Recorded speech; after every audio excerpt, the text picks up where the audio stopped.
क्या हो जब हवेली का सबसे ताकतवर वारिस अपनों की ही साजिश का शिकार होकर मौत के मुंह से वापस लौट आए। एक तरफ जफरान खान को लग रहा है कि उसका रास्ता साफ हो चुका है, लेकिन दूसरी तरफ सरबुलंद हवेली के ही एक गुप्त कमरे में छुपकर अपने खिलाफ हुए हर धोखे का हिसाब लिख रहा है। नमस्कार दोस्तों, आज हम एक्सप्लेन करने वाले हैं ड्रामा जंजीरें का एपिसोड 27। इस एपिसोड में मिलने वाले हैं बड़े धोखे, छुपा हुआ सच और गुलमेहर बीबी की इंसाफ की पुकार। वीडियो को एंड तक जरूर देखना, क्योंकि सरबुलंद और जर्मला का ये सीक्रेट प्लान हवेली की नींव हिलाकर रख देगा। एपिसोड की शुरुआत होती है जफरान खान के शक से। सरबुलंद अचानक गायब है और हवेली में सबको यही बताया गया है कि वो इस्लामाबाद अपने विदेशी दोस्तों के साथ बिजनेस मीटिंग के लिए गया है। जफरान खान गुलजमान से बार बार पूछताछ करता है कि सरबुलंद का फोन क्यों बंद आ रहा है। गुलजमान झूठ बोलकर बात संभालने की कोशिश करता है, लेकिन जफरान खान कोई बेवकूफ नहीं है।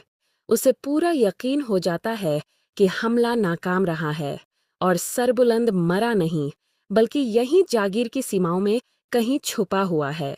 जफरान तुरंत अपने आदमियों को हुक्म देता है कि सरबुलंद के हर ठिकाने पर नजर रखी जाए, क्योंकि अगर वो जिंदा वापस आ गया तो जफरान का बचना नामुमकिन होगा। कहानी में एक बड़ा मोड़ तब आता है जब दरियाज की बेवा पत्नी रोती बिलखती हुई गुलमेहर बीबी के पास आती है। वो बताती है कि 4 महीने से लापता उसके पति की लाश जंगल में बेहद खराब हालत में मिली है।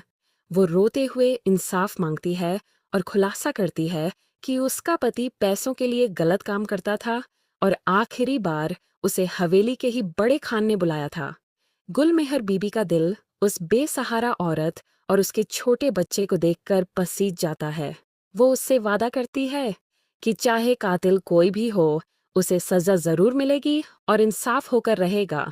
गुलमेहर बीबी यह सच जानकर सन्न रह जाती है कि हवेली के ही अपने लोग अपनों का कत्ल करवा रहे हैं।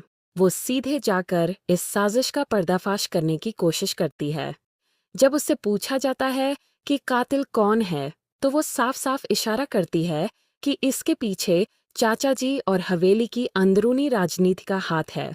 लेकिन हवेली के लोग इस बात को मानने से इनकार कर देते हैं और इसे एक बकवास करार देते हैं।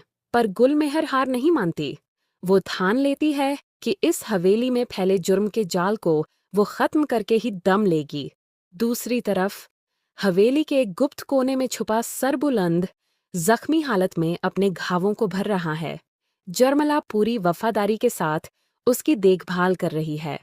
वो छुप छुप कर उसके लिए खाना, पानी और पट्टियों का इंतजाम करती है। दोनों के बीच इस मुश्किल वक्त में एक बेहद खूबसूरत और गहरा रिश्ता पनपता हुआ दिखता है। कैटल में चाय बनाने से लेकर बाल्टी में पानी लाने तक सरबुलंद की मुस्कान यह साबित करती है कि जर्मला का साथ उसे हर दर्द से बचा रहा है।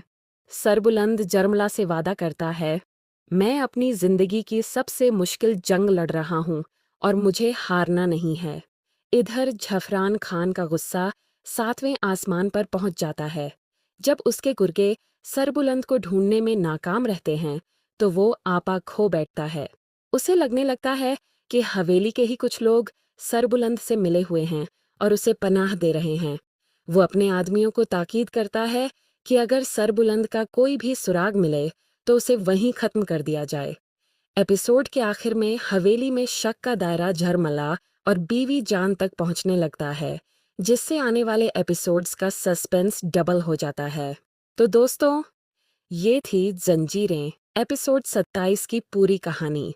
क्या सरबुलंद सही सलामत बाहर आकर जफरान खान का पर्दाफाश कर पाएगा और क्या जमला उसे दुश्मनों की नज़र से बचा पाएगी? आपको क्या लगता है? हमें कमेंट करके ज़रूर बताएं।